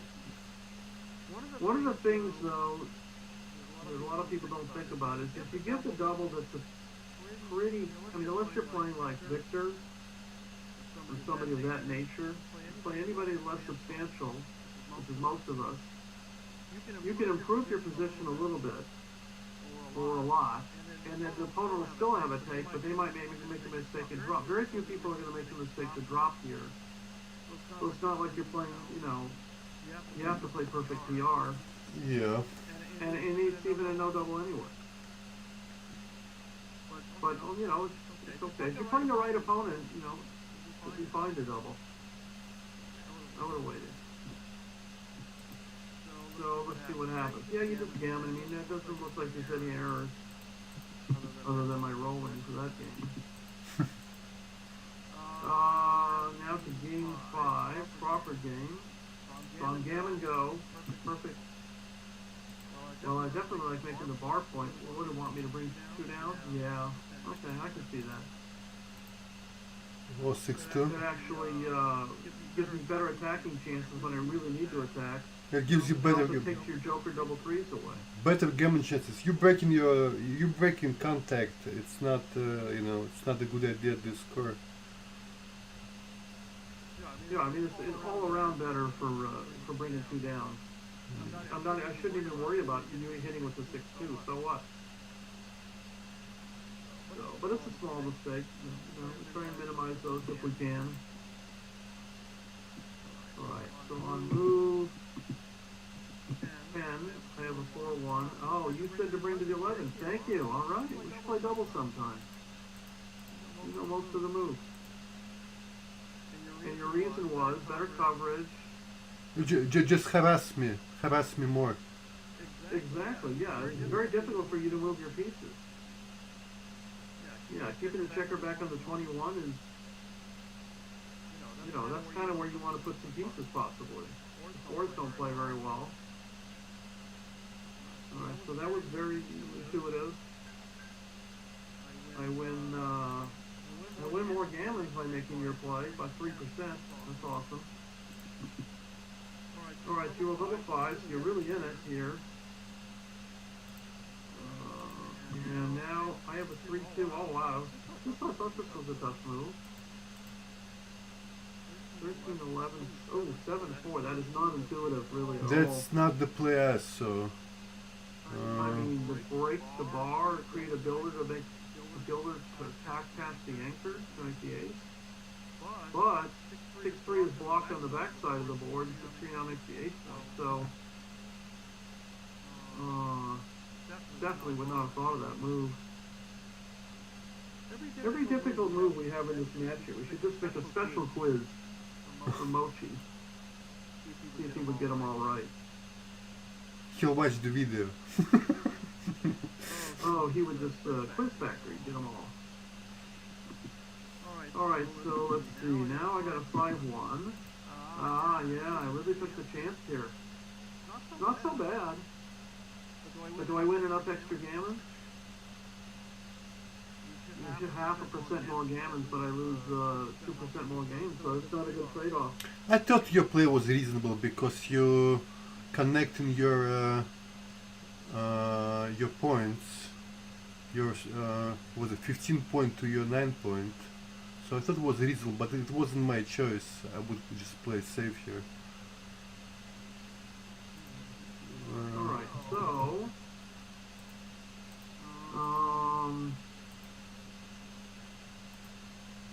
6-2, you were right on 6-2. I would not leave a shot there. oh, where is that? Move 17. Oh, I see. Move 17. Okay. I'm happy with that. Yeah, you really, I mean, you got a worse board, you got a piece out of play, you're double slotted, although there is diversification in the hit cover. I don't think there's much of anything else. Oh, there's another move. You're 2-1. Well, by the way, the 4-1 is it's right, not it's right to leave a blood. What did I do? 5-1. Just before, yeah. Plus it comes out to be spot tied. Okay. Alright. These don't figure to be that big a difference. Yeah, that's not a big deal. Wow, what a move though. 19 to 18 and 3-1. 5-1 and 6-1, you get a double shot. 4-1. Yeah, 4-1. And you very rarely losing a gammon.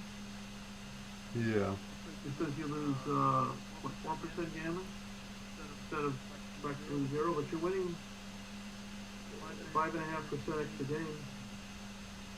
It's a cute I would play. not have found it very easily. I would have found it at DMP for sure. But Yeah, and now we are, speaking of DMP, we are going to DMP. So,